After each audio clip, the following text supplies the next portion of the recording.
सोलापुरात मराठी अस्मितेच्या मुद्द्यावर पुन्हा एकदा मनसे आक्रमक झाली आहे। स्वातंत्र्यवीर सावरकर जलतरण तलावाच्या प्रवेशद्वारावर केवळ इंग्रजी भाषेतील फलक लावण्यात आल्याचा निषेध करत मनसेच्या कार्यकर्त्यांनी आंदोलन करत थेट इंग्रजी फलक हटवून मराठीतील नवीन फलक लावला। स्वातंत्र्यवीर सावरकर जलतरण तलावाच्या प्रवेशद्वारावर महानगरपालिकेने इंग्रजी भाषेतील नावाचा फलक लावल्याने महाराष्ट्र नवनिर्माण सेना आक्रमक झाली। मराठी भाषेचा अवमान झाल्याचा आरोप करत मनसेचे जिल्हा प्रमुख अविराज रंपुरे यांच्या नेतृत्वाखाली पदाधिकारी आणि कार्यकर्त्यांनी तलाव परिसरात आंदोलन केले।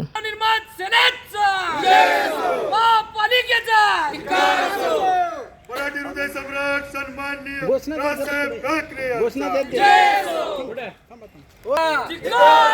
मराठीचा अपमान करणाऱ्या महानगरपालिकेचा यावेळी आंदोलनकर्त्यांनी इंग्रजी फलक हटवून त्याच ठिकाणी मराठी भाषेतील नवीन फलक लावत निषेध नोंदवला। स्वातंत्र्यवीर सावरकर यांचे नाव असलेल्या ठिकाणी मराठी भाषेला डावलणे हा महाराष्ट्राच्या अस्मितेचा अपमान असल्याची भूमिका मनसेने मांडली। महाराष्ट्रात राहायचा आणि मराठीचा अपमान करायचा हा महाराष्ट्र नवनिर्माण सेना कदापि खपून घेणार नाही।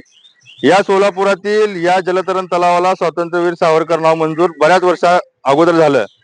त्याच्यानंतर कित्येक वर्षानुवर्ष मराठी पाटी होती, पण या भाजप सरकारने या महापालिकेने ही पाटी इंग्लिश मध्ये करून या सावरकरांचा अपमान केलेला आहे। या मराठी अस्मितेचा मराठी भाषेचा अपमान केलेला आहे।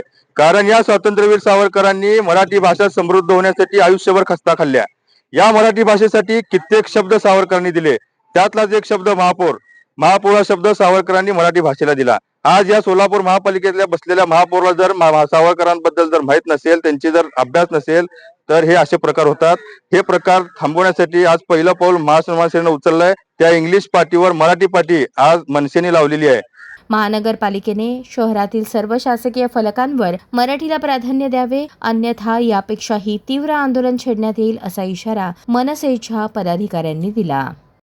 येत्या 48 तासात जर या महापालिकेने जर ही पाटी बदलून पहिल्यासारखी पाटी मराठीत जर नाही लावली, तर त्या महापालिकेसमोर येऊन महाराष्ट्र नवनिर्माण सेना तीव्र आंदोलन करेल व त्यांना त्यांच्या भाषेत उत्तर देईल।